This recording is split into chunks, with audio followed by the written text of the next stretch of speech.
ছোটবেলা থেকেই আমরা শুনে আসছি বাংলাদেশের পতাকা নাকি সবুজ আর মাঝখানে ঠিক একটা লাল বৃত্ত। কিন্তু আসলেই কি লাল বৃত্তটা ঠিক মাঝখানে? না, বরং পতাকার লাল বৃত্তটা হালকা বামে সরানো। কিন্তু কেন? পতাকার অনুপাত 10:6। সবুজ পটভূমির ওপর যে লাল বৃত্তটি আছে সেটি খুঁটির দিক থেকে একটু ভেতরের দিকে সরানো, মানে জ্যামিতিকভাবে একদম মাঝখানে না রেখে সামান্য বাম দিকে সরানো হয়েছে। কারণ পতাকা কখনোই স্থির থাকে না, বেশিরভাগ সময়ই বাতাসে ওড়ে।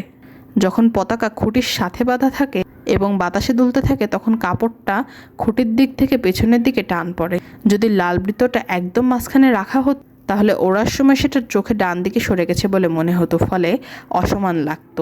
এই অপটিক্যাল ইলিউশন বা দৃষ্টিভ্রমের বিষয়টা মাথায় রেখেই ডিজাইনাররা বৃত্তটাকে একটু বাম দিকে সরিয়ে দিয়েছেন, যাতে পতাকা বাতাসে ওড়ার সময় মানুষের চোখে সেটা ঠিক মাঝখানে দেখা যায়। অর্থাৎ স্থির অবস্থায় সামান্য সরে থাকলেও গতিশীল অবস্থায় সেটাই একদম ভারসাম্যপূর্ণ দেখায়।